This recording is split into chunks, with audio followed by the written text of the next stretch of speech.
La famille, j'espère que vous allez bien. Oh là là, je n'arrive pas à croire ce que je viens de voir aujourd'hui au sein du football. La Liga nous présente quoi comme ça? Au bout d'un moment, même les fans du Real de Madrid semblent déjà abandonner les gars. Quoi? Le Real de Madrid prend de 1-0 face à Getafe.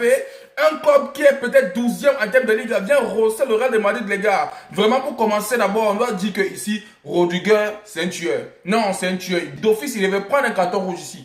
Minimum carton jaune, les gars. Pourquoi on n'a pas coupé un carton rouge ici ou bien un carton jaune pour donner à Rudiger? D'abord, pour commencer, c'est d'abord ça. Alors, les gars, quand on vient sur un classement comme ça, que Abeloa a donné aujourd'hui, et il s'attendait à quoi? Même si quelque part, moi, je n'admets pas Mbappé dans tous les jeux, tout ça, mais aujourd'hui, il a prouvé encore que non, c'est lui qui mérite d'être vraiment au sommet, les gars. Avec un tel classement, les gars, et il s'attendait à quoi? Avec la nouvelle recul, là, comment il s'appelle? Thiago Pina. Il est entré nul à chier, les gars. Vraiment, le milieu était vide. Tchouaméni qu'on pensait qu'il pouvait faire la différence. Il était derrière en train de jouer comme un robot. Nul à chier. Vinicius aujourd'hui, je me pose la question à savoir qu'est-ce qu'il foutait. Avec de telles occasions qu'il ratait aujourd'hui, je me pose la question à savoir si le Real de Madrid est conscient quelque part. En parlant même de Vinicius, il y a aussi des gens qui sont entrés. Regardez Cavani, il est entré. Il ratait des occasions extraordinaires, les gars. Vraiment, le Real de Madrid, il y a quoi s'inquiéter. Quand on revient en termes de possession, les gars, regardez en termes de team. Et je vous précise très bien que Getafe a eu l'occasion sur un seul ballon. Dès qu'ils ont eu ça, directement, c'était le but, les gars. En termes de possession, on regarde très bien.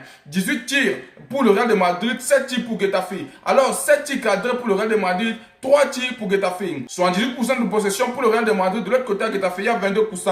En termes général, le Real de Madrid était au sommet, les gars. Mais aujourd'hui, j'ai respecté Getafe qui a fait la différence vis-à-vis de ce match. Parce que, en termes de défense, Getafe était assis. Et ils étaient extrêmement sérieux vis-à-vis de ce ballon. Vraiment, les joueurs du Real, vous suivez la Liga, les gars. Vous suivez la Liga. Moi, ça me fait extrêmement plaisir parce que là, maintenant, le FC Barcelone prend l'écart avec 4 points d'avance. Donc, vous êtes à 60, nous sommes à 64. Vraiment, c'est quelque chose à remercier. On peut vous dire merci. Non, c'est extraordinaire. Extraordinaire, les gars. Regardez, Getafe. Maintenant, ils sont 11e de la liste. Le Real de Madrid est 2e.